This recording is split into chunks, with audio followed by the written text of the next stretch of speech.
Orang bilang, sudah terlanjur basah, ya mandi sekalian.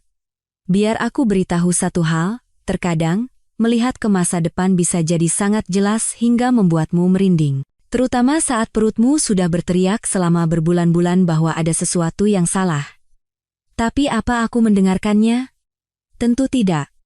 Aku sibuk berpura-pura menjadi suami yang baik, si bodoh yang bisa diandalkan.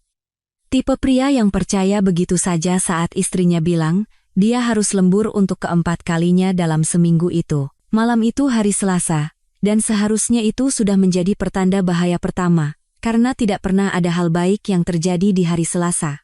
Aku berbaring telentang di ranjang ukuran king size yang kami pilih bersama. Ranjang yang kami beli dari pameran furnitur di Grand Indonesia, di mana pramuniaganya dengan kurang ajar mengatakan kami akan menciptakan banyak kenangan indah di atasnya. Yah, ternyata istriku, Sinta, memang sedang menciptakan kenangan. Tentu saja, bukan denganku. Aku berada dalam kondisi aneh antara sadar dan tidur. Belum sepenuhnya pingsan, tapi otakku sudah mulai memutar cuplikan mimpi-mimpi ganjil. Saat itulah aku mendengar suara pancuran air menyala lagi. Ini adalah mandi keduanya hari ini. Aneh. Mengingat Sinta jauh dari kata penggila kebersihan. Jangan salah sangka, dia tidak jorok, tapi dia tipe wanita yang mandi 2 hari sekali jika tidak ada janji penting. Tapi 2 kali dalam sehari, pikiran bawah sadarku menyimpan fakta itu di dalam folder berlabel kejanggalan. Saat suara air masih terdengar, mataku menangkap sesuatu. Tas tangannya tergeletak di kursi rias. Kelihatannya seperti baru saja meledak. Resletingnya terbuka, dan separuh isinya tumpah ruah, berserakan di lantai parket kayu kami seperti tempat kejadian perkara di pinggiran Jakarta. Ada lip gloss, struk belanja, ikat rambut, dan barang-barang yang sepertinya hasil borongan dari seluruh rak produk travel di Indomaret. Aku bukan tipe suami yang suka menggeledah tas istri. Itu seperti salah satu pantangan dalam pernikahan, setara dengan tidak menurunkan dudukan toilet atau melupakan hari jadi. Tapi pemandangan berantakan itu menggangguku, dan aku memutuskan untuk menjadi suami yang baik dan membereskannya sebelum dia keluar dan memulai sesi bersih-bersih tengah malam karena stres. Dia kadang-kadang begitu, saat pekerjaan sedang menggila. Jadi, di sanalah aku, berlagak seperti orang Samaria yang baik hati, memunguti permen tolak angin dan penyegar napas, sambil bertanya-tanya mengapa wanita butuh 17 produk bibir yang semuanya terlihat sama. Saat itulah tanganku menyentuh sesuatu yang tidak termasuk dalam kategori barang istri pada umumnya. Benda itu kecil, dingin saat disentuh, dengan nuansa logam yang terasa mahal, ramping, dan punya tujuan yang jelas. Aku menariknya keluar dan mengamatinya di bawah cahaya lampu tidur. Sebuah tabung perak, panjangnya sekitar 10 cm.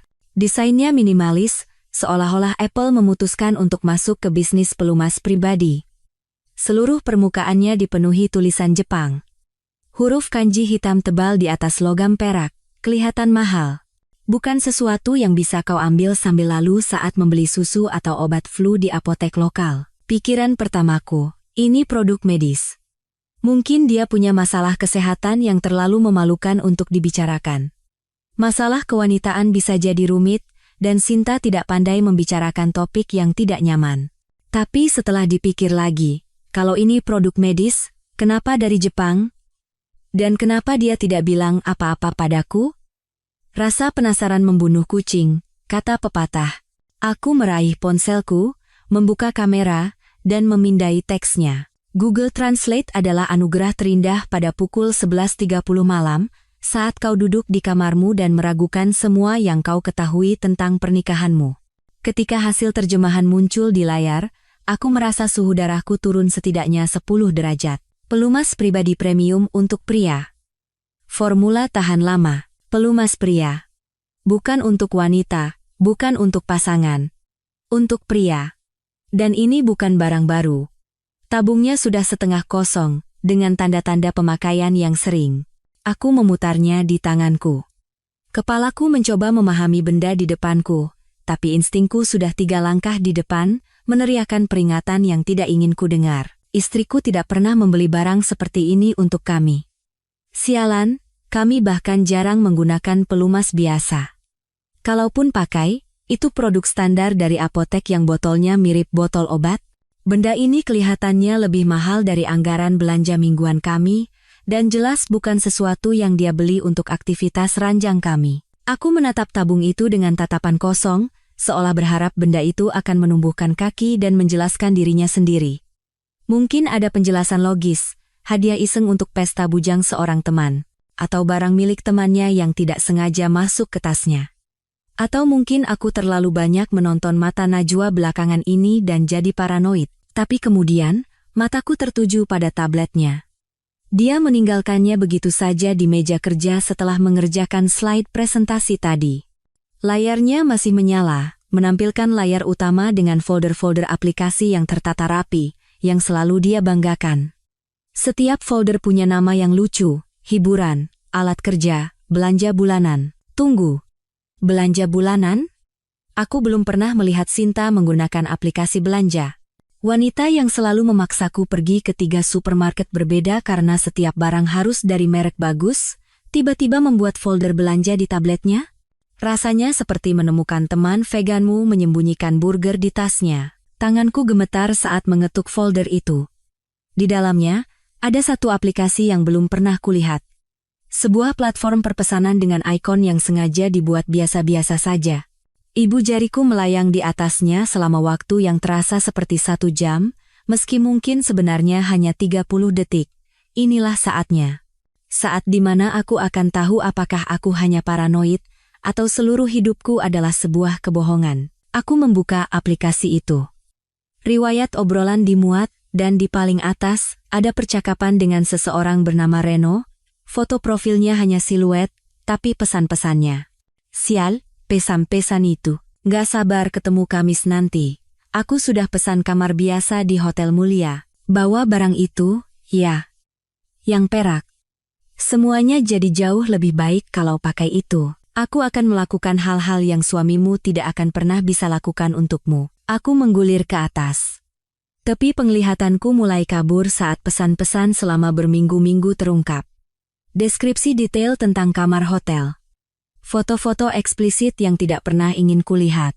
Dan penyebutan merek pelumas yang sama persis dengan yang kini ada di telapak tanganku yang berkeringat. Stempel waktu di setiap pesan terasa seperti pukulan telak di ulu hati. Setiap lembur di kantor. Setiap janji dengan teman-temannya. Setiap malam saat dia bilang, sayang, aku capek banget hari ini. Semuanya bohong. Pancuran air masih menyala, dan aku bisa mendengar Sinta menyenandungkan lagu pop Indonesia seolah tanpa beban. Seolah dia tidak baru saja menghancurkan seluruh pernikahan kami dengan sebuah tabung pelumas Jepang setengah pakai dan aplikasi obrolan rahasia yang disembunyikan di folder belanja palsu. Aku menatap tabung itu lagi, lalu ke pesan-pesan itu, lalu kembali ke tabung. Tanganku tidak lagi gemetar. Sebaliknya, tanganku mulai bergerak dengan kejernihan yang tidak kusangka ku miliki. Aku diam-diam berjalan ke dapur, membuka laci serba-serbi, dan mengeluarkan sebuah tabung lem super kuat industrial yang kubeli bulan lalu untuk proyek perbaikan rumah. Jika Sinta ingin bermain-main dengan pelumas impor yang mahal, maka sialan, aku akan memberinya pengalaman yang tidak akan pernah dia lupakan seumur hidupnya. Akhirnya, suara pancuran berhenti. Kau tahu perasaan saat menonton film horor dan ingin berteriak pada si pirang bodoh untuk tidak masuk ke ruang bawah tanah? Nah, bayangkan sekarang kaulah si pirang bodoh itu. Bedanya, alih-alih ruang bawah tanah, ini adalah pernikahanmu, dan alih-alih pembunuh berantai, ada seorang istri selingkuh yang akan mendapatkan kejutan seumur hidupnya. Aku baru saja menyelesaikan proyek seni dan kerajinan kecilku di dapur. Sebut saja Makeover Rumah Ekstrem. Edisi pelumas. Saat itulah aku mendengar pintu kamar mandi terbuka. Jantungku berdebar mendengar suara telapak kakinya yang telanjang menapak di lantai parket kami, tapi bukan dengan cara yang romantis seperti dulu. Lebih seperti, aku akan segera menyaksikan hidupku meledak secara real time. Aku bergegas kembali ke tempat tidur. Menggenggam tabung ramuan cinta Jepang yang sudah dimodifikasi itu, seolah-olah itu adalah cawan suci pembalasan dendam pernikahan. Tanganku kini lebih stabil. Aneh, bukan? Kau akan berpikir menemukan perselingkuhan rahasia istrimu akan membuatmu lebih gemetar, bukan lebih tenang. Tapi memiliki sebuah rencana, bahkan jika itu rencana yang benar-benar gila, memberikan semacam fokus yang menenangkan jiwa seorang pria. Sinta keluar dari kamar mandi seolah-olah dia sedang audisi untuk iklan sampo. Tubuhnya terbalut handuk putih tebal yang kuberikan sebagai hadiah Natal 2 tahun lalu. Handuk yang sama, yang dulu bisa membuat detak jantungku berpacu setiap kali dia dengan santai menjatuhkannya setelah mandi. Sekarang, itu hanya terlihat seperti kostum yang dia kenakan untuk memainkan perannya sebagai istri yang setia. Sayang, katanya, dan aku bersumpah, suaranya memiliki nada manis palsu yang digunakan wanita saat mereka mencoba menyembunyikan sesuatu. Kau tahu nada itu? Nada yang sama saat mereka pergi membeli deterjen tapi pulang, setelah menghabiskan 3 juta rupiah di Sogo, kamu kelihatan capek. Aku baru saja mengetahui seluruh pernikahanku adalah penipuan, dan aku kelihatan capek. Aku hampir tertawa terbahak-bahak, tapi sebaliknya aku hanya mengangguk dan mengeluarkan suara samar yang bisa diartikan apa saja. Daria, hari ini berat, hingga aku tahu kamu selingkuh dengan si Reno itu. Dia berjalan ke dapur-dapur di rumah kami, yang kami beli saat kami masih percaya pada hal yang sama, seperti selamanya, dan sampai maut memisahkan kita. Aku mendengar suara-suara biasa kehidupan rumah tangga. Dia bergerak, membuka lemari, menyalakan keran seorang wanita yang berpura-pura menjadi istri yang penuh kasih sambil mungkin merencanakan kencan berikutnya. Beberapa menit kemudian, dia kembali dengan segelas susu, menawarkannya kepadaku seperti persembahan damai. Minum ini, katanya, duduk di tepi tempat tidur. Biar kamu bisa tidur. Besok pagi kan ada rapat penting, kan? Itu dia. Rapat penting besok pagi. Sesuatu yang kusebutkan sambil lalu saat makan malam. Sesuatu yang dia simpan di otak kecilnya yang penuh perselingkuhan sebagai kesempatan sempurna untuk petualangan larut malam lainnya. Tidak ada yang lebih menunjukkan pasangan yang berbakti selain membius suamimu agar kau bisa menyelinap keluar untuk kegiatan ekstrakurikuler. Aku mengambil gelas itu, mempelajari wajahnya di bawah cahaya redup. Dia terlihat begitu tulus, begitu khawatir dengan jadwal tidurku. Jika aku tidak tahu apa-apa, aku akan berpikir dia benar-benar peduli pada kesejahteraanku. Tapi sekarang aku tahu lebih baik, bukan? Makasih, sayang, kataku, menyesap sedikit. Rasanya normal. Tapi, hei, aku bukan ahli rasa obat tidur yang dicampur susu. Bisa jadi obat flu, bisa jadi tidak ada apa-apa. Tapi fakta bahwa dia, yang biasanya tidak peduli sedikit pun dengan insomniaku, tiba-tiba mengkhawatirkan tidurku, ya, itu sangat mencurigakan. Aku pura-pura meminum setengah gelas, lalu meletakkannya di nakas dengan senyum terima kasih, kamu memang yang terbaik. Aku cinta kamu. Kata-kata itu terasa seperti abu di mulutku, tapi wajahnya berseri-seri dengan apa yang tampak seperti kasih sayang yang tulus. Itulah yang benar-benar membuatku gila. Bukan hanya fakta bahwa dia selingkuh, tapi bahwa dia bisa menatapku dengan mata penuh cinta itu sambil merencanakan kencannya dengan si fotografer Reno. Aku juga cinta kamu, bisiknya, membungkuk untuk mencium keningku seolah aku adalah anak yang sakit.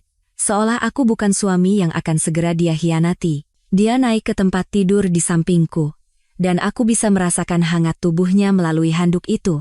Dulu, itu akan menjadi isyarat bagiku untuk bergerak. Menariknya lebih dekat, menunjukkan betapa aku merindukannya selama hari yang panjang di kantor. Sekarang, rasanya seperti berbaring di samping orang asing yang menghuni kulit istriku. Tidur yang nyenyak, gumamnya, sudah memunggungiku. Kamu butuh energi untuk besok. Oh, ironisnya. Dia mengkhawatirkan tingkat energiku, saat dia berencana membakar kalori sepanjang malam dengan tuan fotografer. Aku ingin bertanya apakah Reno tahu dia membius suaminya, atau apakah itu bagian dari permainan kecil mereka yang mesum. Tapi sebaliknya, aku hanya bergumam terima kasih dan menutup mataku. 1 jam berikutnya mungkin adalah 60 menit terpanjang dalam hidupku.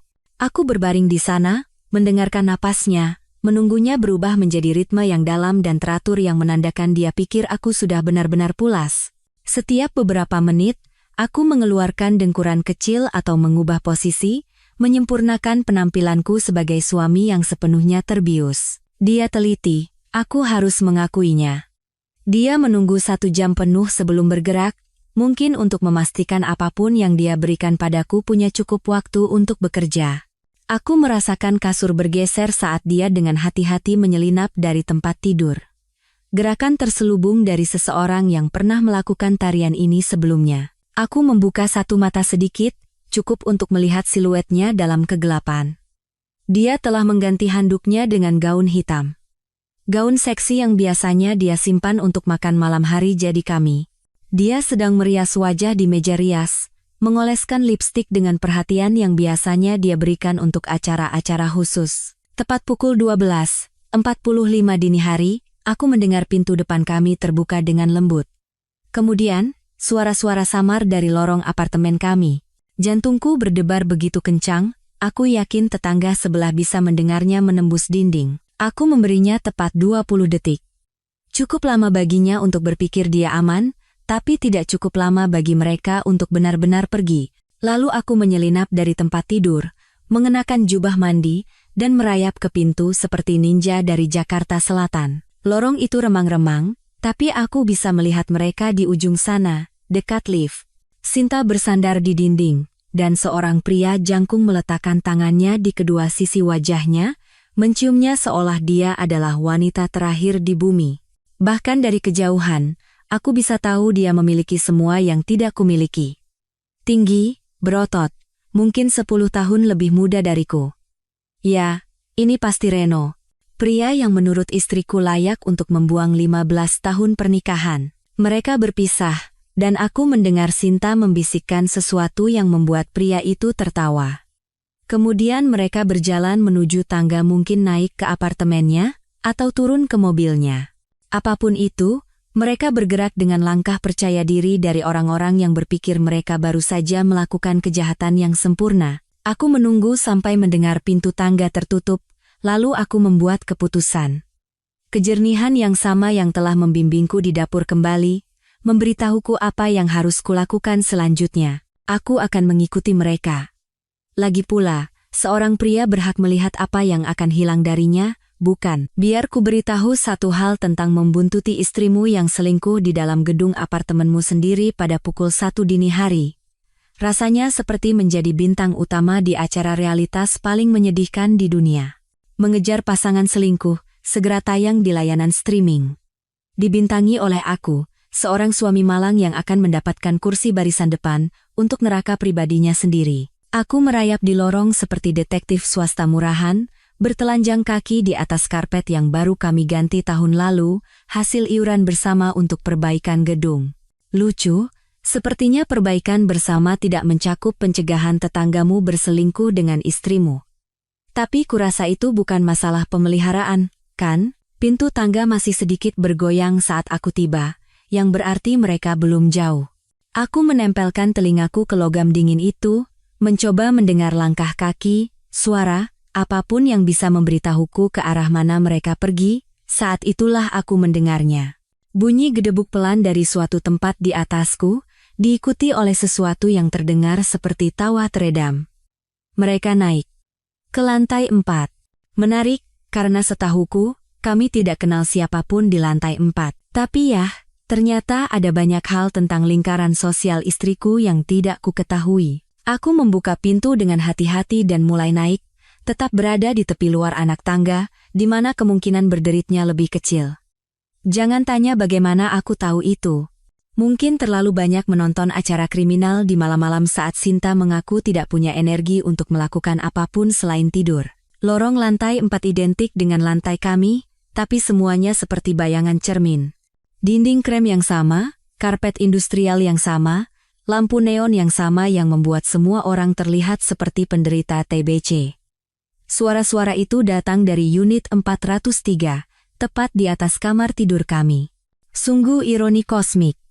Selingkuhan istriku tinggal tepat di atas kami. Mungkin dia merencanakan kencan romantis berikutnya dengan pasangan setianya sambil mendengarkan kami bertengkar tentang giliran siapa yang membuang sampah. Aku menekan tubuhku ke dinding di sebelah unit 403, merasa seperti karakter dalam film thriller anggaran rendah yang tidak punya cukup dana untuk set yang sebenarnya. Pintunya adalah pintu triplek murahan yang berlubang di tengahnya, jenis yang memungkinkanmu mendengar segalanya, mulai dari percakapan biasa hingga suara Staples, dan, tampaknya, suara pernikahanmu yang hancur berkeping-keping secara real time. Aku nggak percaya kamu tinggal tepat di atas suamiku, kata Sinta. Aku bisa merasakan kegembiraan dalam suaranya. Nada yang sama yang biasa dia gunakan saat kami diam-diam pergi berlibur akhir pekan, di masa lalu ketika dia masih berpura-pura menganggapku menarik. Itu yang bikin lebih seru, kan? Itu suara Reno. Dalam, percaya diri, dengan sedikit aksen yang tidak bisa kutempatkan. Mungkin pernah tinggal di luar negeri. Wanita selalu suka pria seperti itu. Seolah memiliki paspor dari negara lain secara otomatis membuatmu lebih hebat di ranjang. Sialan, benar. Kadang-kadang, kalau aku dengar dia nonton TV di bawah, aku cuma mikirin kamu di atas sini, menungguku. Aku ingin muntah, atau meninju sesuatu, atau keduanya. Sebaliknya, aku hanya berdiri di sana seperti seorang masokis, mendengarkan istriku membahas betapa dia menikmati kenyamanan geografis dari pengkhianatannya. Kamu bawa yang kuminta? Suara Reno terdengar lagi, sekarang lebih dekat ke pintu. Tentu saja, aku hampir bisa mendengar senyumnya. Aku bawa yang bagus untukmu. Yang bagus. Tabung pelumas Jepang yang sudah kusesuaikan secara khusus, yang sekarang dilengkapi dengan lem industrial yang bisa merekatkan pesawat ulang-alik. Aku harus menggigit bibirku agar tidak tertawa terbahak-bahak. Terdengar suara gemerisik, mungkin Sinta mengaduk-aduk tasnya, diikuti oleh suara seseorang membuka tutup tabung. Jantungku berdebar sangat kencang, aku khawatir mereka bisa mendengarnya menembus dinding. Sempurna, kata Reno. Aku suka kalau kamu selalu siap begini. Oh, sobat, pikirku. Kamu tidak tahu betapa siapnya dia malam ini. Aku mendengar langkah kaki menjauh dari pintu, lebih dalam ke apartemen. Suara-suara itu memudar, tapi aku masih bisa menangkap nada umumnya, main-main, menggoda, membangun suasana menuju apa yang mereka pikir akan menjadi malam perselingkuhan sukses lainnya. Aku menekan telingaku lebih keras ke pintu, menunggu untuk mendengar apa yang akan terjadi selanjutnya. Sebagian diriku ingin mendobrak pintu dan menghadapi mereka, melihat ekspresi wajah mereka saat rahasia kecil mereka terbongkar. Tapi bagian lain dari diriku, bagian yang dengan susah payah mengganti isi tabung itu, ingin menunggu dan melihat bagaimana drama ini akan berlangsung. Apartemen itu sunyi selama beberapa menit. Mungkin mereka sedang memulai acara utama. Aku membayangkan Reno berbaring di perabotan murahannya, merasa cukup puas dengan dirinya sendiri karena telah merayu seorang wanita yang sudah menikah yang tinggal tepat di bawahnya, dan bahkan membuatnya membawa perlengkapan sendiri. Lalu aku mendengar suara Sinta. Santai saja, ini akan luar biasa. Kata-kata terakhir yang terkenal, ya, sayang. Selama sekitar 30 detik, tidak ada apa-apa selain jenis suara yang kau harapkan dari dua orang yang berpikir mereka akan mengalami saat-saat terbaik dalam hidup mereka. Sedikit gerakan, napas berat, dan latar belakang audio umum dari dua orang dewasa yang akan segera mengetahui bahwa karma memiliki selera humor yang benar-benar aneh. Lalu semuanya berubah. Apa ini? Suara Reno, tajam dan bingung. Tunggu, ada yang aneh. Apa maksudmu? Kata Sinta. Aku bisa mendengar nada panik pertama merayap ke dalam suaranya. Apa yang kamu lakukan? Reno meninggikan suaranya lagi. Sial. Apa yang kamu oleskan padaku? Aku tidak mengerti. Sinta terdengar benar-benar bingung, yang akan menjadi lucu jika tidak begitu menyedihkan. Ini barang yang sama seperti biasa. Tabung perak itu. Merek Jepang yang kamu suka. Yah, ada yang salah. Kita tidak bisa bergerak. Sialan, kita menempel. Itu dia. Momen yang kutunggu-tunggu. Suara manis dari dua orang peselingkuh yang menyadari bahwa malam penuh gairah mereka baru saja berubah menjadi keadaan darurat medis. Aku menyeringai seperti orang gila, wajahku menempel di pintu, mendengarkan kepanikan mereka meningkat. Jangan ditarik, desis Sinta. Nanti malah makin parah. Gimana caranya nggak ditarik? Kita benar-benar menempel seperti dilem. Nggak mungkin. Ini pelumas, bukan lem. Oh, istriku yang manis dan bodoh. Kalau saja kau tahu betapa salahnya dirimu. Beberapa menit berikutnya seperti mendengarkan acara komedi paling memuaskan di dunia. Mereka mencoba segalanya. Air dari wastafel dapur, sabun dari kamar mandi, bahkan sesuatu yang terdengar seperti minyak goreng. Tidak ada yang berhasil. Lem super kuat industrial melakukan persis seperti yang dirancangnya, menciptakan ikatan permanen antara dua permukaan. Dalam kasus ini, permukaan itu kebetulan adalah istriku yang selingkuh dan pacarnya. Kita harus telepon seseorang, kata Reno, suaranya tegang karena rasa sakit dan malu. Telepon siapa? Mau bilang apa? Nggak tahu. Dokter. Ambulans 119? Ya Tuhan. Ini memalukan sekali. Kamu belum lihat apa-apa sayang. Setelah sekitar 40 menit upaya yang semakin putus asa untuk memisahkan diri, mereka akhirnya menyerah.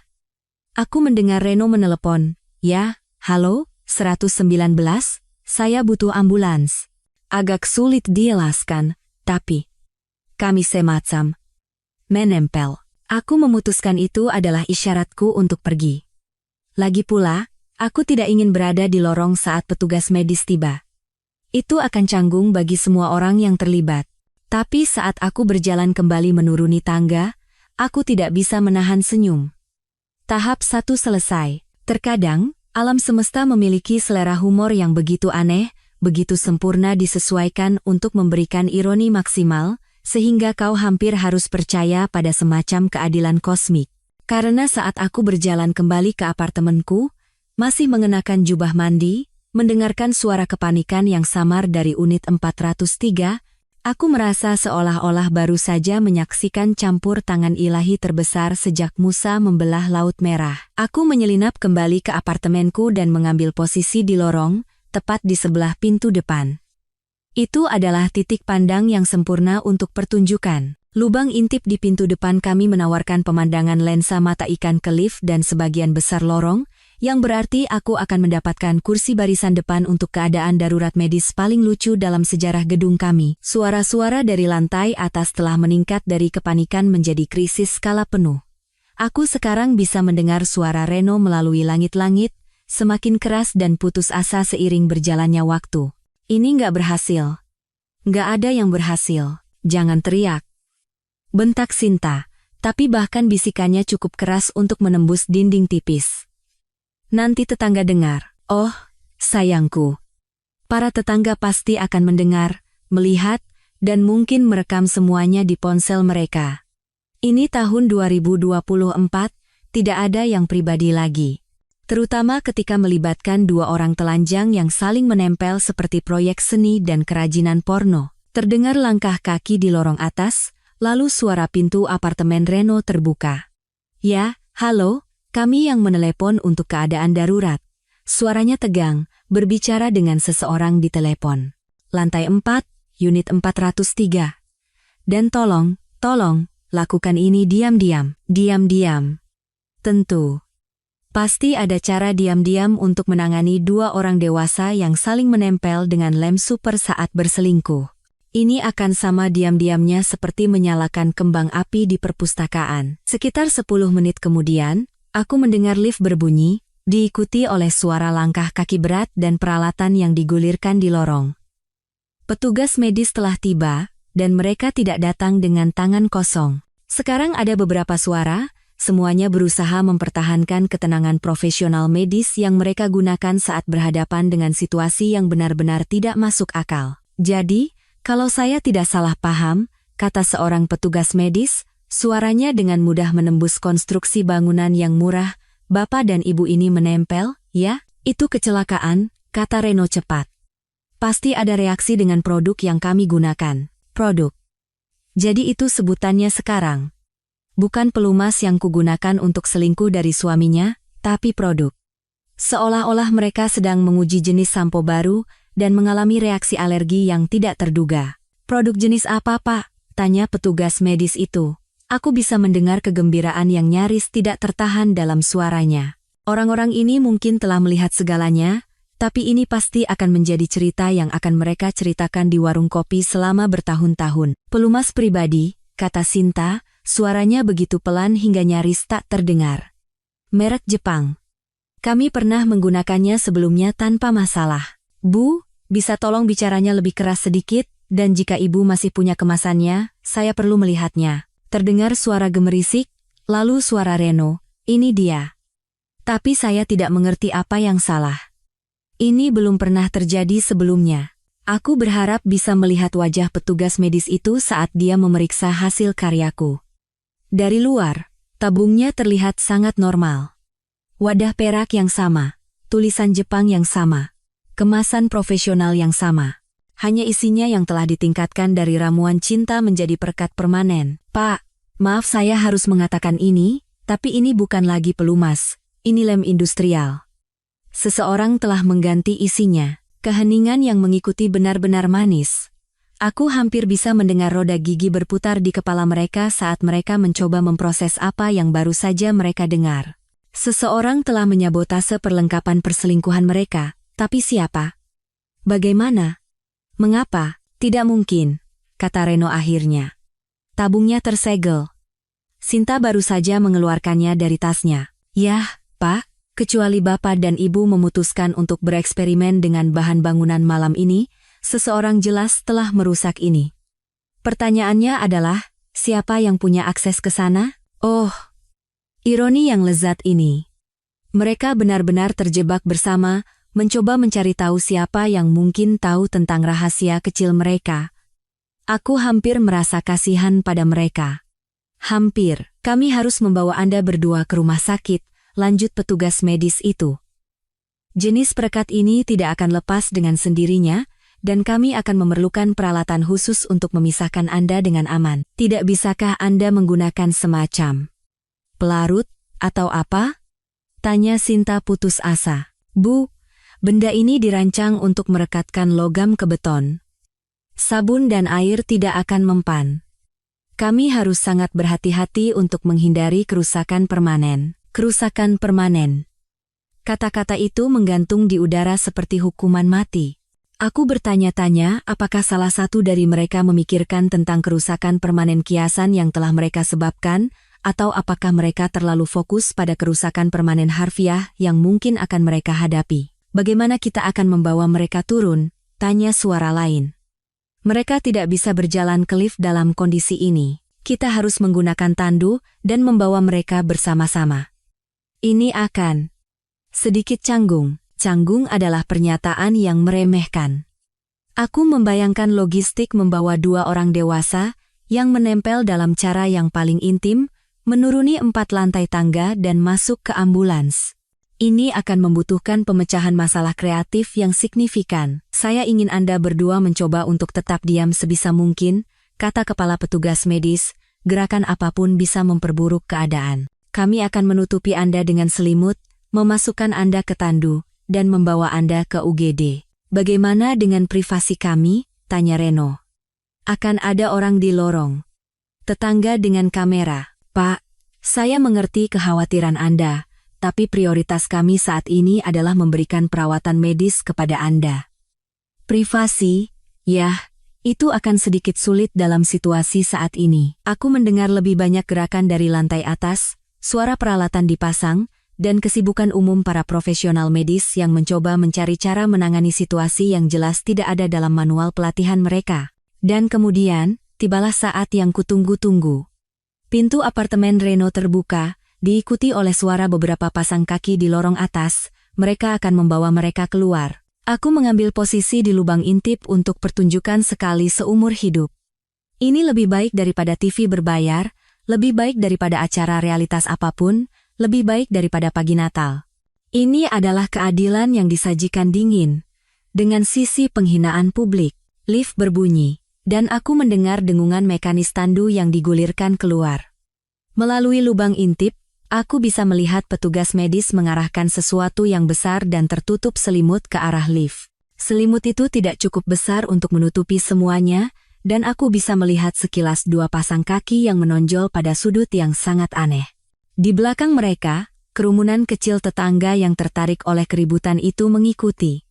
Ibu Wati dari unit 302, tentu saja, sudah mengeluarkan ponselnya. Mahasiswa dari unit 201 berpura-pura santai tapi jelas merekam segalanya. Bahkan Pak RT yang galak dari lantai 1 telah keluar dari sarangnya untuk melihat ada apa. Pintu lift tertutup, dan gedung menjadi sunyi, kecuali obrolan bersemangat dari para tetangga yang membahas apa yang baru saja mereka saksikan. Aku menunggu beberapa menit lagi, lalu sedikit membuka pintu dan melangkah ke lorong. Malam yang sibuk, ya, kata Ibu Wati, masih memegang ponselnya. Lihat apa yang terjadi? Aku menggelengkan kepala, memasang ekspresi tetangga bingung terbaikku. Saya dengar sirine, tapi saya sedang tidur. Ada apa? Ada 2 orang menempel. Mereka harus membawa keduanya ke rumah sakit dengan satu tandu, katanya, matanya berbinar karena gosip. Menempel? Bagaimana? Yah, katanya, membungkuk seolah kami adalah konspirator. Kudengar mereka sedang, kau tahu, intim, dan ada yang salah dengan produk yang mereka gunakan. Aku mengeluarkan suara yang terdengar cukup terkejut, lalu kembali ke dalam dan menuangkan segelas besar scotch yang sangat pantas kudapatkan. Tahap 2 selesai. Pernah dengar tentang Walk of Shame? Yah, ternyata, itu lebih seperti Shuffle of Shame, gerakan yang sangat hati-hati dan sangat menyakitkan, yang membuatmu terlihat seperti baru saja ditabrak truk yang dikemudikan oleh karma, ketika kau baru saja dipisahkan secara medis dari selingkuhanmu setelah kalian saling menempel seperti proyek sains yang aneh. Aku duduk di meja makan keesokan paginya, menyeruput kopi dan membaca berita di tabletku seperti suami normal yang istrinya tidak menghabiskan malam menempel pada anatomi pria lain. Saat itulah, aku mendengar kunci dimasukkan ke dalam gembok. Waktu menunjukkan sekitar pukul 10.30 pagi, jadi mereka berada di rumah sakit selama kira-kira 9 jam. 9 jam dari apa yang pastinya merupakan pengalaman medis paling memalukan dalam sejarah kedokteran darurat. Pintu terbuka perlahan. Seolah orang di sisi lain takut dengan apa yang akan mereka temukan. Atau mungkin mereka hanya bergerak dengan hati-hati karena setiap langkah terasa seperti berjalan di atas pecahan kaca. Sinta muncul lebih dulu. Dan, sial, dia tampak seperti baru saja melewati blender. Rambutnya berantakan. Tatanan rambut yang sempurna dari tadi malam telah digantikan oleh sesuatu yang menjerit. Aku baru saja menghabiskan 9 jam di ranjang rumah sakit mencoba menjelaskan kepada para profesional medis mengapa aku menempel pada pria yang bukan suamiku. Riasannya benar-benar luntur, wajahnya pucat dan kuyu, dan lingkaran hitam di bawah matanya membuatnya tampak 10 tahun lebih tua dalam semalam. Tapi cara dia bergeraklah yang benar-benar menjadi tanda dari aku telah membuat pilihan hidup yang sangat buruk. Dia berjalan pincang, seolah setiap langkah menyakitkan.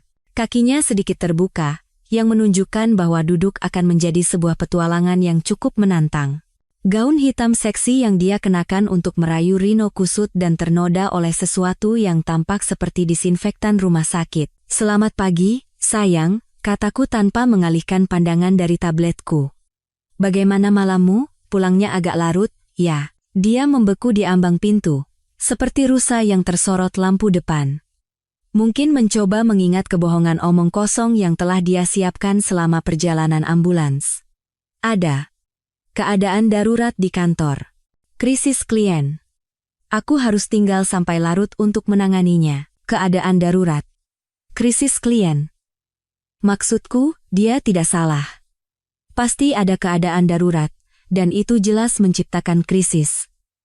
Hanya saja bukan jenis yang dia maksud. Oh, kasihan sekali, kataku, akhirnya mengangkat kepala dengan ekspresi suami prihatin terbaikku, kamu kelihatan lelah sekali. Dan, hei, cara jalanmu agak aneh, kamu terluka? Ekspresi wajahnya adalah sebuah mahakarya. Dia mencoba mempertahankan ilusi bahwa dia telah menghabiskan malam berurusan dengan spreadsheet dan panggilan video, sambil secara bersamaan mencoba menjelaskan mengapa dia terlihat seperti baru saja melewati alat penyiksaan abad pertengahan. Aku jatuh dari tangga di kantor. Pinggangku terkilir, jatuh dari tangga. Tentu. Itu salah satu cara untuk menggambarkan dipisahkan secara medis dari kekasihmu setelah insiden lem super. Aku harus mengagumi kreativitasnya, bahkan jika eksekusinya kurang. Oh, tidak, kamu sudah ke rumah sakit? Seharusnya kamu memeriksakannya. Sudah, katanya cepat. Maksudku. Ya. Aku pergi ke UGD. Katanya cuma terkilir biasa. Mereka memberiku obat pereda nyeri. Dia sekarang tertatih-tatih menuju kamar tidur, jelas ingin melepaskan gaun itu, yang sekarang berbau disinfektan medis dan keputusan yang buruk, dan berganti menjadi sesuatu yang lain. Tapi sebelum dia bisa melarikan diri, ada ketukan lain di pintu. Aku bangkit untuk membukanya. Aku punya firasat siapa itu, dan benar saja, di sana berdiri Reno. Dia tampak seperti baru saja menjalani 12 ronde dengan petinju kelas berat yang spesialisasinya meninju selangkangan. Dia tinggi, aku harus mengakuinya. Mungkin sekitar 188 cm, dengan otot ramping yang berasal dari rutinitas gym yang konsisten dan metabolisme yang tidak dirusak oleh 15 tahun pernikahan dan makan karena stres. Rambutnya gelap dan ditata dengan gaya acak-acakan yang butuh waktu 1 jam untuk mencapainya. Dan dalam keadaan normal, dia mungkin adalah tipe pria yang akan disebut tampan oleh kebanyakan wanita. Tapi ini bukan keadaan normal. Celana jeansnya tidak dikancingkan di bagian atas. Tergantung longgar di pinggulnya seolah-olah dia tidak tahan ada sesuatu yang menyentuh area itu. Dia bergerak dengan gaya berjalan pincang hati-hati yang sama seperti Sinta, dan wajahnya memiliki rona pucat yang kau dapatkan setelah menghabiskan malam mendengarkan para profesional medis membahas alat kelaminmu dalam istilah klinis di bawah lampu neon. Halo, katanya. Suaranya tegang. Apakah Sinta ada? Kami perlu bicara tentang pekerjaan tadi malam. Pekerjaan. Seolah-olah itu adalah bencana alam yang menimpa mereka, bukan hasil yang dapat diprediksi dari perselingkuhan yang bertemu dengan lem industrial. Tentu saja. Masuklah, kataku, minggir dengan senyum ramah. Sinta baru saja pulang dari kantor. Sepertinya ada keadaan darurat yang membuatnya sibuk semalaman. Mata Reno sedikit melebar, dan aku melihatnya melirik ke arah kamar tidur tempat Sinta menghilang. Dia mungkin bertanya-tanya apakah dia sudah menyusun alibi yang rumit, dan jika demikian, versi mana yang seharusnya dia ikuti.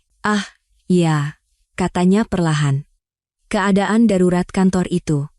Anda tahu bagaimana itu? Oh, aku tahu. Lanjutku. Menutup pintu di belakangnya. Manajemen krisis, pengendalian kerusakan, mencoba memperbaiki hal-hal yang salah besar. Terkadang situasi itu membutuhkan penanganan yang sangat sensitif.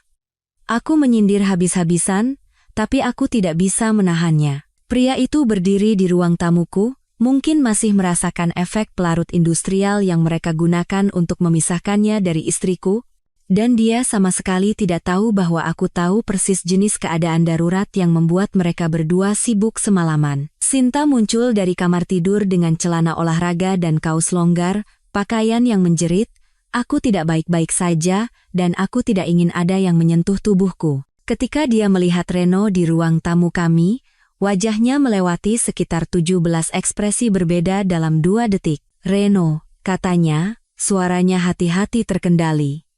Apa yang kamu lakukan di sini? Kita perlu membahas situasi tadi malam. Mereka berdua berbicara dalam kode, mencoba berkomunikasi tentang keadaan darurat medis mereka, dengan cara yang tidak akan membuatku curiga. Rasanya seperti menonton 2 orang mencoba membahas perampokan bank hanya dengan menggunakan kata-kata yang bisa kau temukan di buku anak-anak. Kenapa kalian tidak duduk? Saranku dengan ramah. Kalian berdua kelihatan tidak sehat. Tatapan yang mereka tukar adalah kepanikan murni. Duduk jelas bukan bagian dari rencana mereka, yang berarti kunjungan rumah sakit mereka bahkan lebih traumatis dari yang kubayangkan. Sebenarnya, aku pikir aku harus berbaring, kata Sinta cepat. Obat pereda nyeri ini membuatku pusing. Dan aku juga harus pergi, tambah Reno. Aku hanya ingin memastikan kamu baik-baik saja. Tentu saja dia baik-baik saja, kataku, melingkarkan lenganku di bahu Sinta. Dia tersentak saat aku menyentuhnya tapi mencoba menyamarkannya sebagai kelelahan. Istriku kuat. Dia bisa menangani apapun yang dilemparkan kehidupan padanya. Reno mengangguk dengan canggung dan menuju pintu, bergerak seperti koboi yang menghabiskan terlalu banyak waktu di pelana. Aku akan meneleponmu nanti. Tentang proyek itu, ja, kata Sinta lemah. Proyek itu. Setelah dia pergi, Sinta mengerang dan merosot ke sofa, mencoba menyamarkan suaranya sebagai menguap. Aku pikir aku sakit, katanya. Sebaiknya kamu tidur di kamar tamu malam ini. Aku tidak ingin menularkan apapun yang kumiliki. Oh, aku cukup yakin apa yang dia miliki tidak menular. Kecuali jika kebodohan dan perselingkuhan adalah penyakit menular. Meskipun, kalau dipikir-pikir, itu akan menjelaskan banyak hal tentang perilaku manusia. Tentu saja, sayang, kataku, mengambilkannya segelas air. Kamu istirahat saja. Aku akan mengurus semuanya, dan aku memang akan melakukannya.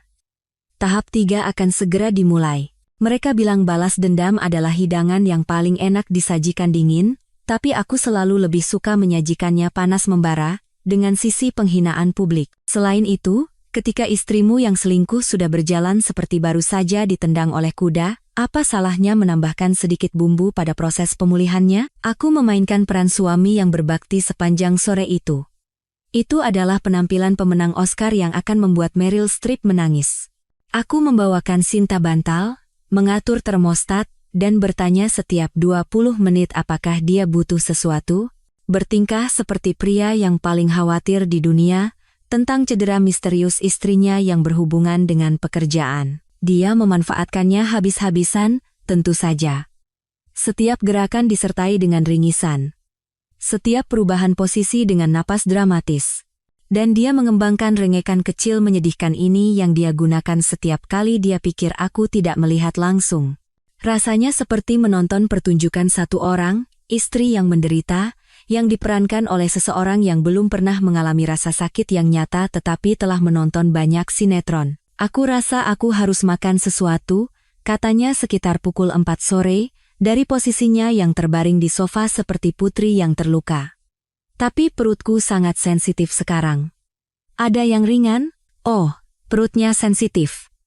Menarik. Aku bertanya-tanya apakah itu ada hubungannya dengan stres karena menghabiskan 9 jam di rumah sakit menjelaskan kepada para profesional medis mengapa kau terhubung secara anatomis dengan pria yang bukan suamimu, atau apakah itu hanya efek samping dari obat pereda nyeri yang mereka berikan padanya. Tentu saja, sayang, kataku, sudah menuju dapur. Aku akan membuatkanmu sesuatu yang istimewa, kamu istirahat saja. Sesuatu yang istimewa, memang. Aku telah merencanakan makanan ini sejak saat dia berjalan pincang melewati pintu depan. Serangan yang diatur dengan cermat pada sistem pencernaannya yang sudah terganggu. Ini akan menjadi simfoni bumbu. Aku mulai dengan sate kambing. Tapi ini bukan sate biasa. Aku merendam dagingnya dengan bumbu yang akan membuat cabai jalapeno mengajukan tuntutan. Bubuk cabai hantu, serpihan Carolina Reaper, saus habanero, dan cukup banyak capsaicin untuk mengelupas cat. Untuk tekstur, aku menambahkan beberapa cabai rawit Thailand dan sedikit pasta wasabi. Kenapa tidak? Sementara kambing itu menyerap panas 1000 matahari, aku beralih ke udang bawang putih. Aku suka bawang putih sama seperti orang lain, tapi ini adalah bawang putih dengan tujuan. Di mana resep normal akan menggunakan 2 siung, aku menggunakan sekitar 10, ditambah bubuk bawang putih, garam bawang putih, dan beberapa bawang putih hitam yang kusimpan untuk acara khusus. Udang-udang itu berenang dalam bawang putih, yang cukup untuk mengusir setiap vampir dalam radius 5 blok. Tapi puncaknya adalah kepiting saus padang. Aku memesannya dari restoran Singapura di pusat kota, yang mengiklankan panas vulkanik otentik mereka dan membuatmu menandatangani surat pernyataan sebelum mereka menyajikan hidangan terpedas mereka. Ini bukan hanya makanan. Ini adalah pengalaman bersantap bersenjata yang seharusnya datang dengan pemadam apinya sendiri. Baunya enak dari sini, panggil Sinta dari ruang tamu, suaranya masih mempertahankan nada terluka yang menyedihkan itu. Kamu masak apa? Hanya beberapa makanan favoritmu, jawabku sambil menyeringai, menata semuanya di atas piring yang pantas untuk restoran bintang 5. Kamu kelihatannya stres akhir-akhir ini, jadi aku ingin melakukan sesuatu yang istimewa. Stres? Ya. Tidak ada yang meningkatkan tingkat stres seperti dipisahkan secara medis dari kekasihmu. Aku membawakan pesta itu di atas nampan, lengkap dengan serbet kain pertama dan peralatan perak yang bagus yang kami simpan. Presentasinya indah. Penataan tingkat restoran yang menutupi fakta bahwa ini adalah makanan yang dirancang untuk menyiksa seseorang dengan organ dalam yang terganggu. Oh, wow, kata Sinta, mencoba duduk di sofa. Ini kelihatan luar biasa. Kamu tidak perlu repot-repot. Bukan masalah sama sekali, aku meyakinkannya, meletakkan nampan di meja kopi. Aku tahu betapa kamu suka makanan pedas, dan setelah malam yang kamu lalui, aku pikir kamu butuh sedikit comfort food. Itulah kejeniusan rencanaku. Sinta memang suka makanan pedas. Dalam keadaan normal, dia bisa menangani tingkat kepedasan yang akan membuat kebanyakan orang lari mencari susu. Tapi ini bukan keadaan normal, kan? Seluruh sistem pencernaannya mungkin sudah dalam keadaan memberontak karena stres, obat pereda nyeri, dan makanan rumah sakit apapun yang mereka paksakan padanya selama masa tinggalnya di neraka medis yang berkepanjangan. Dia menggigit sate kambing pertama, dan aku memperhatikan wajahnya seperti elang mempelajari mangsanya. Untuk sesaat, ekspresinya adalah kekaguman murni. Dagingnya dimasak dengan sempurna, rasanya kompleks dan seimbang, dan dalam keadaan lain, itu akan menjadi makanan yang benar-benar luar biasa. Kemudian panasnya menghantam. Dimulai dengan matanya yang sedikit melebar, diikuti dengan jeda dalam mengunyah dan menelan yang sangat hati-hati yang menunjukkan bahwa dia sudah menyesali pilihan hidupnya. Tapi dia sudah terlanjur basah kuyup, terjebak oleh kebutuhannya untuk mempertahankan topeng bahwa semuanya baik-baik saja. Ini enak sekali, katanya. Tangannya meraih gelas air. Gerakannya terlalu cepat untuk dianggap santai. Sangat beraroma. Ya, itu salah satu cara untuk menggambarkannya. Dia dengan gagah berani melanjutkan ke udang, setiap gigitan membutuhkan lebih banyak air dan jeda yang lebih lama. Bawang putih itu melakukan tugasnya. Aku bisa melihat butiran keringat terbentuk di dahinya, meskipun apartemen kami dijaga pada suhu 22 derajat yang nyaman. Tapi kepiting saus padanglah yang benar-benar menjadi pukulan telak. Dia menggigit satu suap, dan aku melihat seluruh tubuhnya menegang seolah-olah dia baru saja disetrum. Wajahnya memerah, lalu pucat, lalu warna hijau menarik yang belum pernah kulihat pada manusia sebelumnya. Aku butuh. Dia memulai, lalu berhenti, mungkin karena berbicara membutuhkan pernapasan, dan pernapasan saat ini bukan temannya. Lebih banyak air? Tanyaku dengan ramah, sudah mengisi ulang gelasnya. Sepertinya itu cukup pedas. Seharusnya aku memperingatkanmu. Dia mengangguk dengan putus asa, menenggak seluruh gelas dalam 3 tegukan. Tapi kerusakan sudah terjadi. Aku hampir bisa melihat panas menyebar melalui sistemnya, menggosok garam ke luka di area yang sudah sensitif oleh petualangan medisnya. Aku pikir aku harus berbaring, katanya lemah.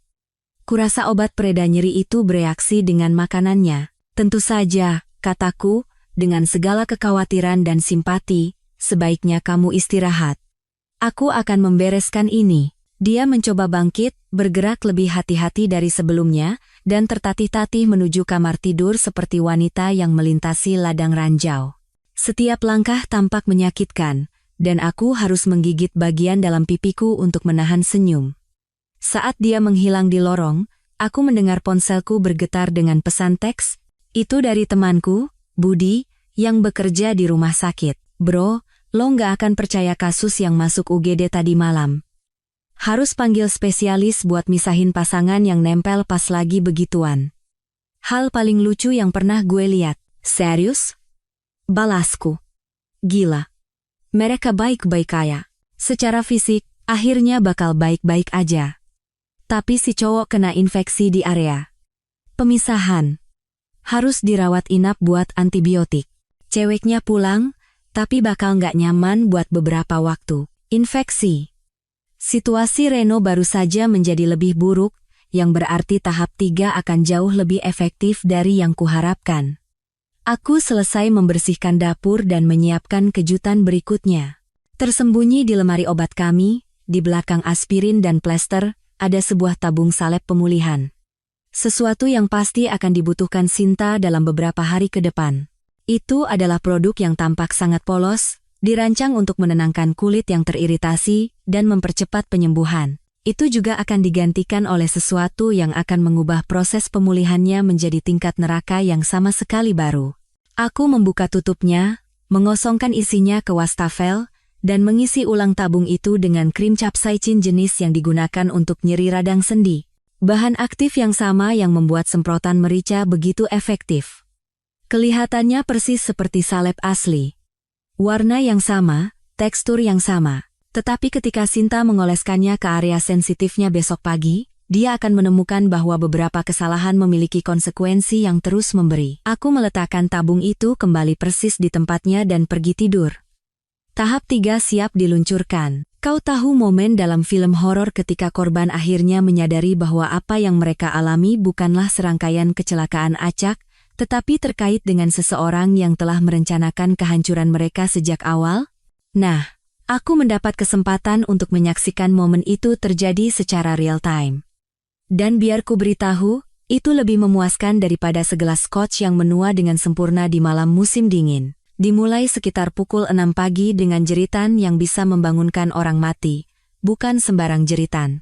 Ini adalah jeritan primal yang menguras isi perut dari seseorang yang baru saja menemukan bahwa hari mereka akan berubah dari buruk menjadi tolong bunuh aku sekarang. Jeritan itu datang dari kamar mandi kami, diikuti dengan cepat oleh suara seseorang yang mencoba memadamkan api dengan tangan kosong. Aku sudah bangun. Aku sudah berbaring di tempat tidur kamar tamu selama 1 jam terakhir, menunggu saat yang tepat ketika Sinta akan mengoleskan salep pemulih yang dia yakini akan menenangkan anatomi tubuhnya yang sudah trauma. Penantian itu hampir membuatku gila. Rasanya seperti menunggu final acara realitas paling aneh di dunia. Sialan! Teriaknya, dan aku mendengar sesuatu pecah di kamar mandi, mungkin suara tabung salep yang membentur lantai ubin saat dia menyadari bahwa benda yang seharusnya menyembuhkannya malah membakarnya dari dalam. Aku memberinya tepat 10 detik. Cukup lama bagi Cap Saichin untuk benar-benar bekerja, tetapi tidak terlalu lama sehingga dia mulai curiga mengapa aku tidak datang untuk membantu. Lalu aku melompat dari tempat tidur dan berlari ke kamar mandi, berlagak seperti suami yang khawatir. Sinta. Ada apa? Teriakku melalui pintu yang terkunci. Gadis pintar. Dia telah mengembangkan masalah kepercayaan dalam hal dilihat dalam keadaan rentan. Heran kenapa? Obatnya. Ada yang salah. Serunya di sela-sela suara yang terdengar seperti hiperventilasi.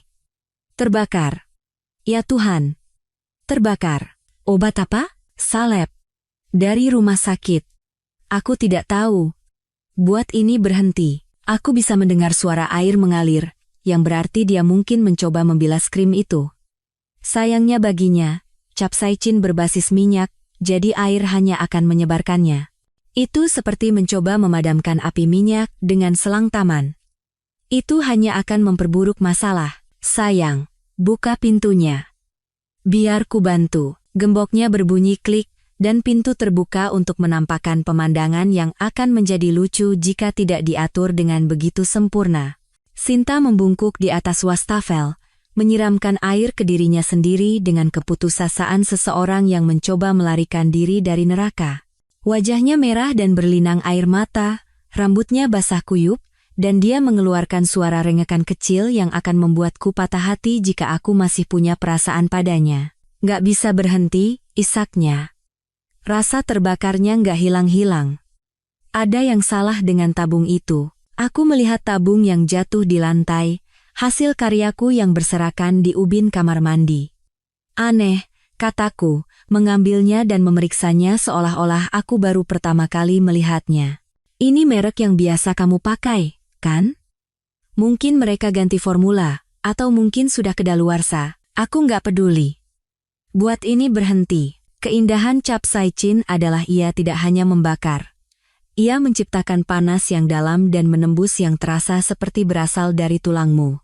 Dan ketika mengenai jaringan sensitif, terutama jaringan yang sudah trauma oleh sesuatu seperti prosedur pemisahan medis darurat, itu berubah menjadi jenis rasa sakit yang membuatmu mempertanyakan setiap keputusan yang pernah kau buat. Kita harus ke rumah sakit, kataku, melingkarkan handuk di bahunya yang gemetar. Ini tidak normal. Bisa jadi reaksi alergi atau semacamnya. Aku tidak bisa kembali ke sana, bisiknya. Tidak akan pernah. Tidak setelah tadi malam. Ah, itu dia. Pengakuan bahwa tadi malam adalah lebih dari sekadar keadaan darurat kerja. Dia begitu fokus pada sensasi terbakar di antara kakinya sehingga dia lengah dan mengungkapkan bahwa dia punya alasan untuk menghindari rumah sakit di luar rasa malu biasa. "Sayang, ini serius," kataku. "Kamu kesakitan sekali, dan aku khawatir ada infeksi atau komplikasi dari jatuhnya kamu kemarin." Jatuhnya dia. Tentu. Kami masih mempertahankan fiksi itu, bahkan ketika dia saat ini mengalami apa yang terasa seperti aplikasi napalm ke bagian paling intimnya. "Aku tidak bisa," katanya lagi, "tapi aku bisa melihat tekadnya goyah." Rasa sakit memenangkan pertarungan melawan harga dirinya, dan itulah yang kuharapkan. "Lihat aku," kataku, menangkup wajahnya dengan kedua tangan, dengan semua kelembutan seorang suami yang berbakti. "Aku mencintaimu. Aku tidak akan membiarkan apapun terjadi padamu. Tapi ini bukan sesuatu yang bisa kita tangani di rumah. Perjalanan ke rumah sakit adalah simfoni penderitaan." Sinta tidak bisa duduk dengan benar di kursi penumpang. Dia setengah berbaring, setengah meringkuk, mencoba menemukan posisi yang tidak memperburuk rasa sakit yang membara. Setiap gundukan di jalan membuatnya tersentak dalam gelombang penderitaan baru, dan dia mencengkeram gagang pintu begitu erat sehingga aku khawatir dia akan merobeknya. "Bagaimana ini bisa terjadi?" Dia terus bertanya. Bagaimana ini bisa terjadi? Kalau saja dia tahu jawabannya. Kalau saja dia mengerti bahwa setiap ons penderitaan yang dia alami adalah akibat langsung dari pilihan yang dia buat, kebohongan yang dia katakan, dan kepercayaan yang dia hancurkan. Tapi tingkat kesadaran diri itu jauh di luar jangkauannya saat ini. Kami berhenti di depan pintu masuk UGD. Tempat yang sama di mana, kurang dari 12 jam yang lalu, dia dibawa keluar terikat pada kekasihnya seperti kembar siam porno. Ironi itu tidak luput dariku, dan aku harus menahan senyum saat membantunya keluar dari mobil. Perawat triase melirik kondisi Sinta sekali dan segera menempatkannya di ruang pribadi.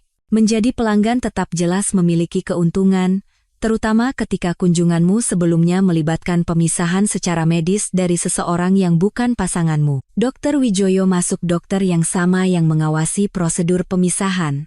Ekspresinya seperti seseorang yang mengalami minggu paling aneh dalam karir medisnya, atau telah memasuki alam semesta alternatif di mana kehidupan seks orang-orang telah menyatakan perang terhadap anatomi dasar. "Ibu Sinta," katanya, melirik rekam medisnya. "Kembali lagi begitu cepat. Ada masalah?" Sinta mencoba menjelaskan tentang salep, rasa sakit yang membara, reaksi yang dia alami. Dr. Wijoyo mendengarkan dengan kesabaran profesional yang datang dari pengalaman bertahun-tahun menangani misteri medis, tapi aku bisa melihat kekhawatiran tumbuh di matanya saat dia memeriksanya. "Tingkat peradangan ini parah," katanya akhirnya.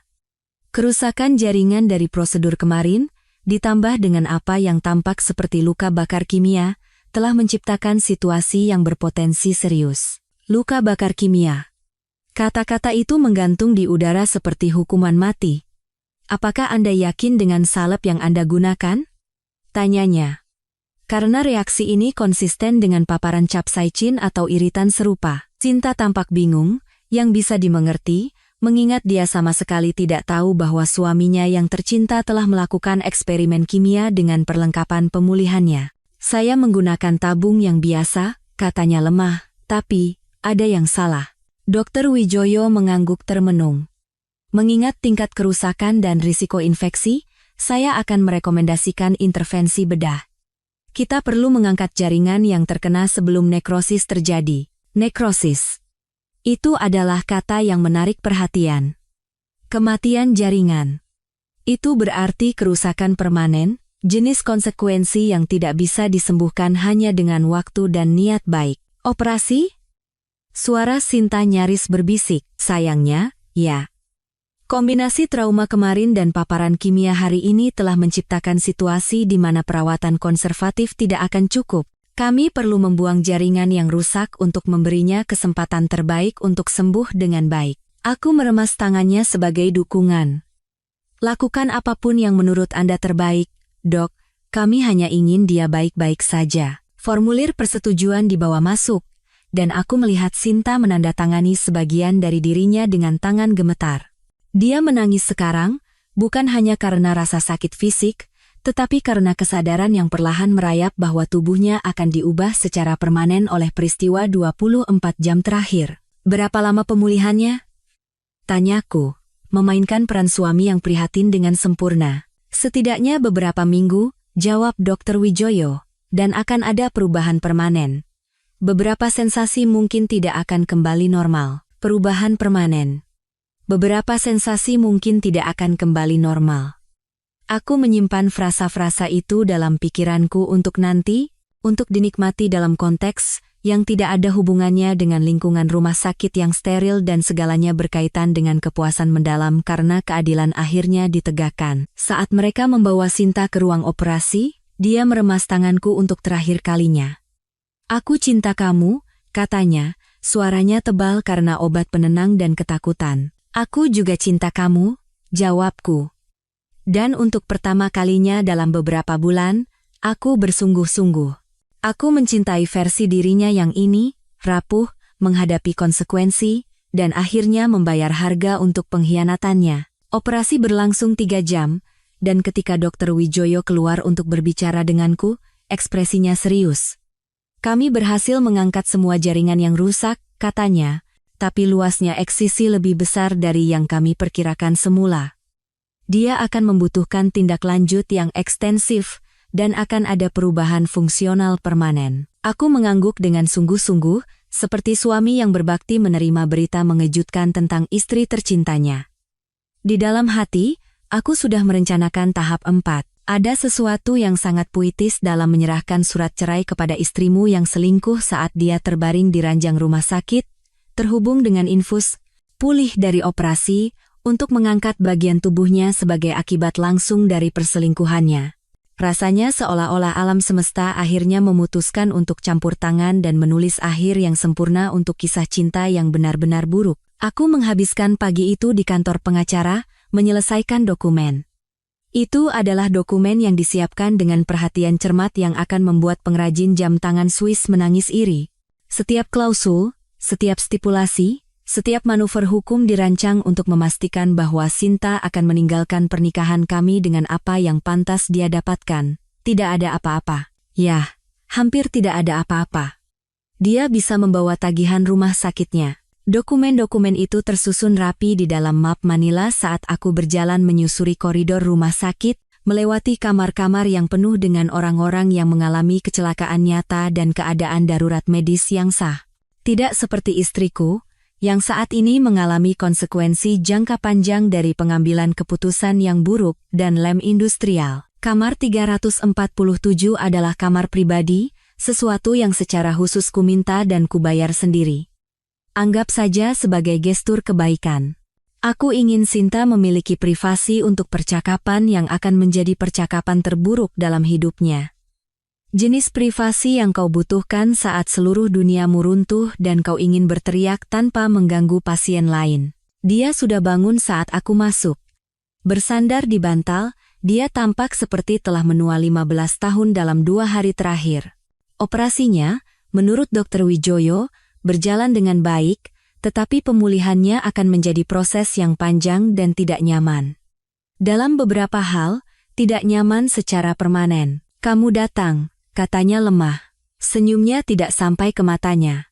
Aku bertanya-tanya kapan. Perawat bilang jam besuk mulai jam 10. Lalu lintasnya macet, aku berbohong dengan lancar, duduk di kursi di samping tempat tidurnya.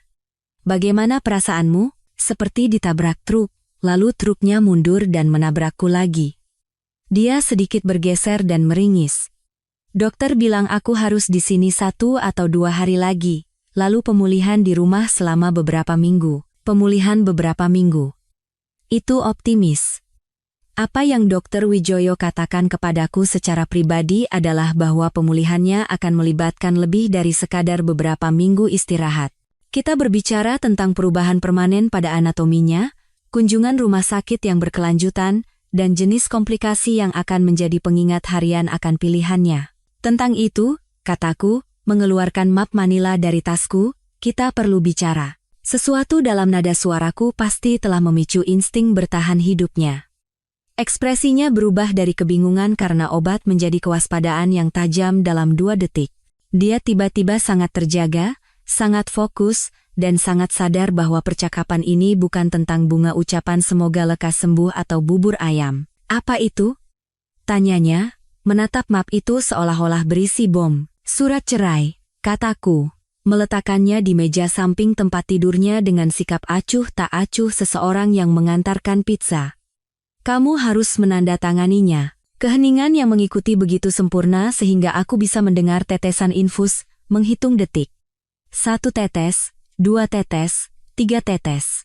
Setiap tetes menandai momen lain saat otak Sinta mencoba memproses apa yang baru saja kukatakan. Apa? Bisiknya akhirnya. Dan harus kukatakan, waktunya sempurna.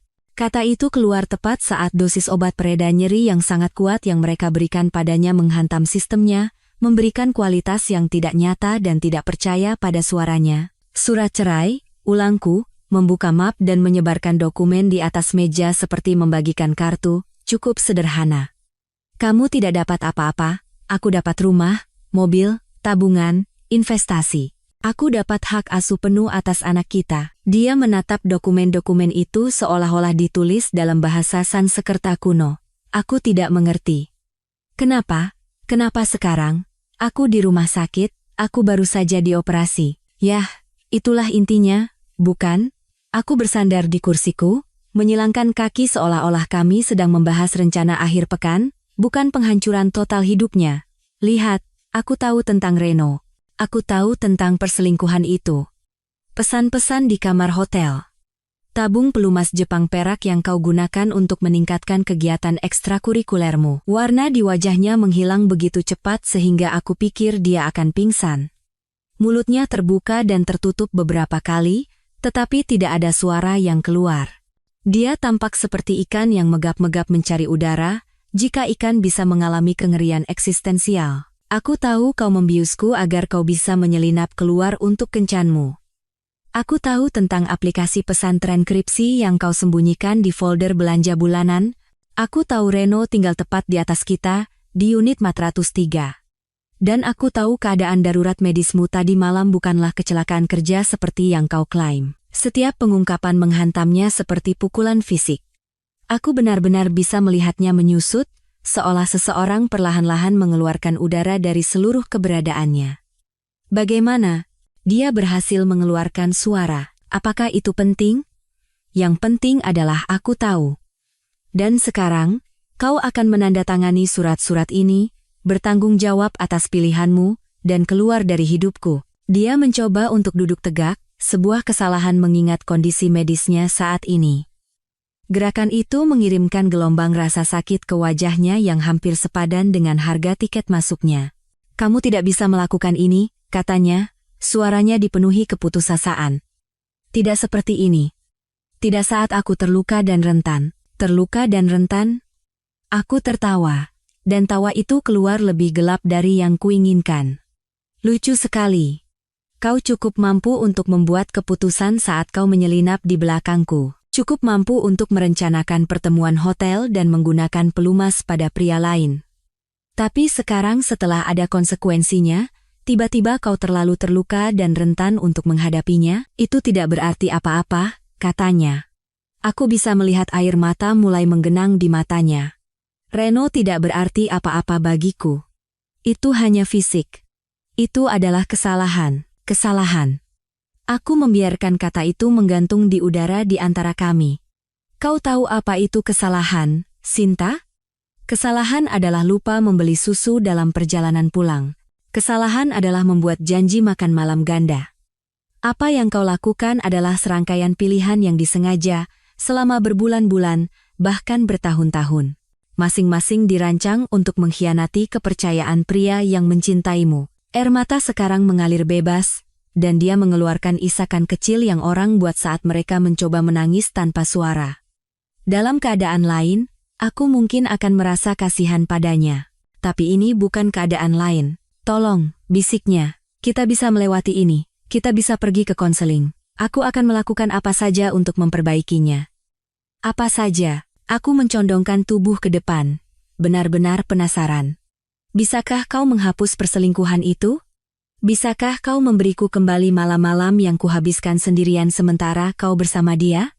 Bisakah kau membatalkan kebohongan, penipuan, penghancuran total dari semua yang telah kita bangun bersama? Dia membuka mulutnya untuk menjawab, tapi aku mengangkat tangan untuk menghentikannya. Karena jika kau tidak bisa melakukan semua itu, dan kita berdua tahu kau tidak bisa, maka tidak ada yang perlu dilewati.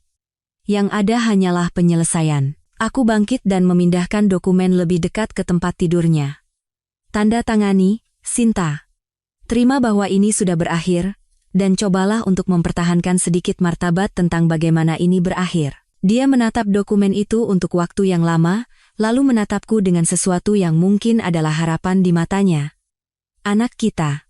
Kau tidak bisa mengambil anak kita dari ibunya.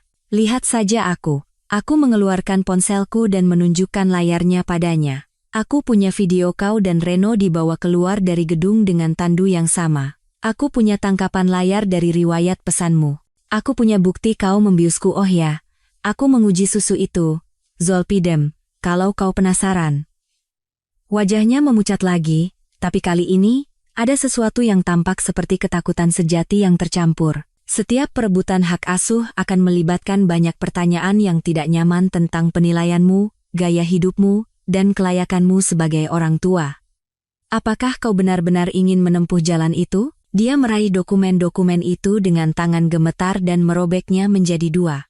Aku tidak akan menandatangani apapun, katanya, dan untuk sesaat, ada kilasan Sinta yang lama, pembangkang, keras kepala, yakin dia bisa melawan jalan keluar dari situasi apapun. Kau ingin cerai. Baiklah. Tapi aku tidak akan hanya duduk dan membiarkanmu mengambil semuanya. Aku tersenyum dan mengeluarkan set dokumen lain dari tasku. Aku harap kau akan mengatakan itu. Apa itu? Rencana B, jika kau tidak menandatangani penyelesaian yang murah hati yang kutawarkan, kita akan ke pengadilan. Dan di pengadilan, semua ini menjadi catatan publik, perselingkuhan, keadaan darurat medismu, penggunaan obat. Semuanya. Apakah kau benar-benar menginginkan itu? Dia menatap set dokumen kedua, dan aku bisa melihat saat yang tepat ketika dia menyadari bahwa dia benar-benar terjebak. Tidak ada jalan keluar, tidak ada manuver hukum yang cerdik, tidak ada penyelamatan di menit-menit terakhir. Hanya kenyataan dingin dan keras dari konsekuensi yang akhirnya menyusul pilihannya. Tetapi alih-alih menerima kekalahan dengan anggun, dia melakukan sesuatu yang tidak kuduga. Dia mulai tertawa. Bukan tawa bahagia, tetapi tawa yang pecah dan histeris yang orang keluarkan ketika pikiran mereka akhirnya menyerah dan pulang. Dimulai sebagai cekikikan dan tumbuh menjadi tawa terbahak-bahak yang menggema di dinding kamar rumah sakit. Kau pikir kau menang, kan? Katanya. Terengah-engah. Kau pikir kau begitu pintar, begitu licik. Tapi kau tidak tahu apa yang telah kau lakukan. Cerahkan aku. Reno tidak akan kemana-mana. Bahkan jika kita bercerai, bahkan jika kau mengambil semuanya, dia akan tetap ada. Dan ada yang lain. Kau benar-benar berpikir dia yang pertama? Kau benar-benar berpikir ini adalah insiden yang terisolasi? Kata-kata itu seperti tamparan di wajahku, tapi aku menjaga ekspresiku tetap netral. Yang lain? Oh, sayang, katanya, suaranya sekarang murni racun. Kau tidak tahu sudah berapa lama ini berlangsung. Reno hanyalah yang terbaru, yang paling nyaman. Tapi ada yang lain. Banyak sekali. Dan itulah dia. Pengungkapan terakhir yang mengubah balas dendamku yang direncanakan dengan cermat dari serangan bedah menjadi sesuatu yang jauh lebih komprehensif.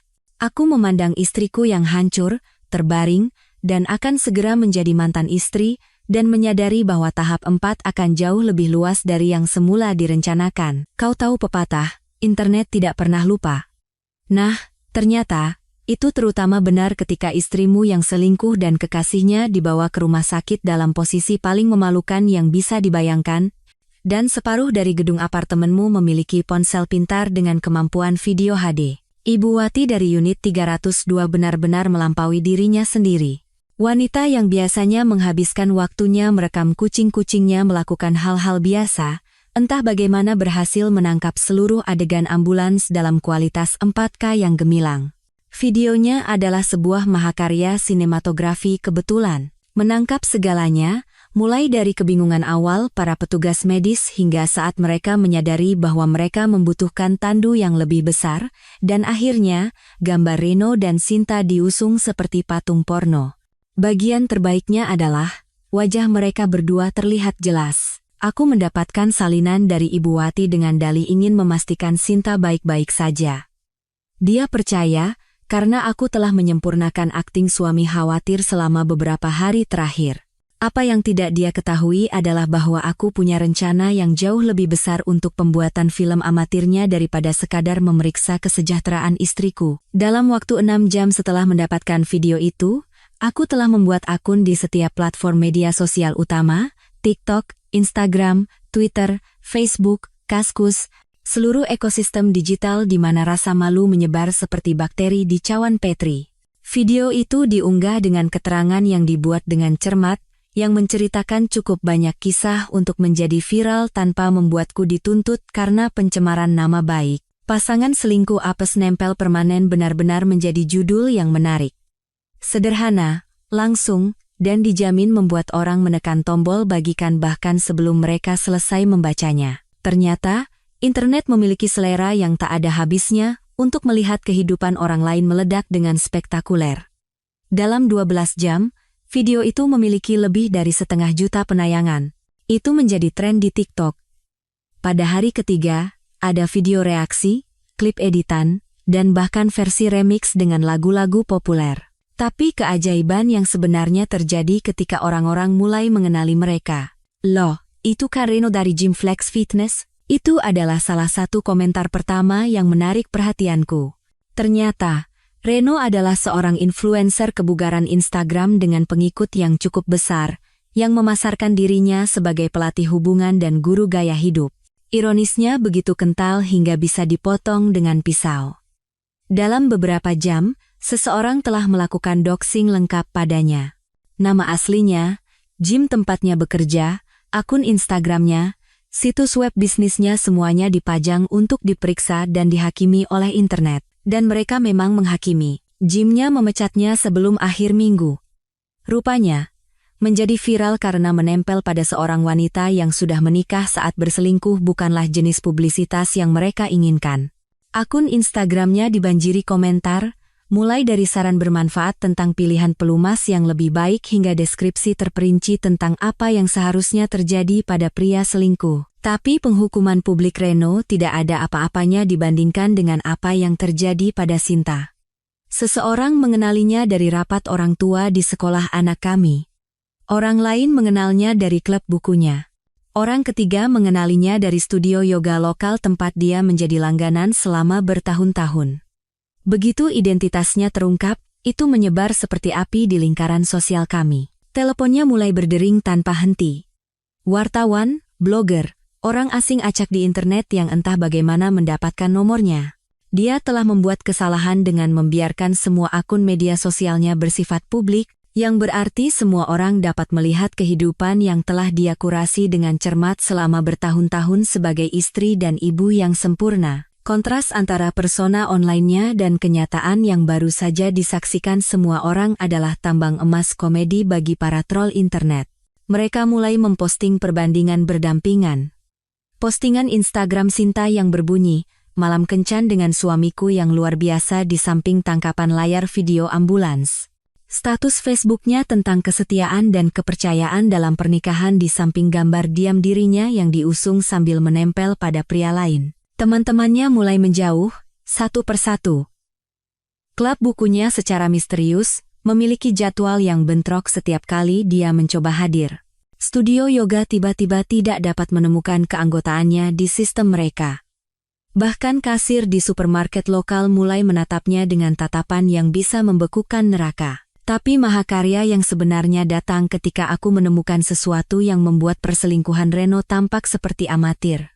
Bukti yang tersembunyi di riwayat penjelajahan tabletnya, sesuatu yang membuat darahku dingin dan memperluas rencana balas dendamku secara eksponensial. Dia tidak berbohong tentang adanya yang lain.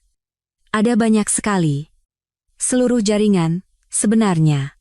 Sebuah kelompok pribadi yang beroperasi melalui aplikasi trankripsi dan situs web yang didedikasikan untuk orang-orang yang sudah menikah yang mencari pertemuan rahasia. Ini bukan hanya perselingkuhan biasa. Ini adalah perselingkuhan yang terorganisir dan sistematis, dengan iuran keanggotaan, pemeriksaan latar belakang, dan acara rutin. Sinta telah menjadi anggota premium selama lebih dari 3 tahun. 3 tahun sialan. Buktinya ada di sana semua. Struk hotel, konfirmasi keanggotaan, bahkan ulasan yang dia tulis tentang anggota lain. Dia telah menjalani kehidupan ganda, dan aku terlalu bodoh dan terlalu percaya untuk melihatnya.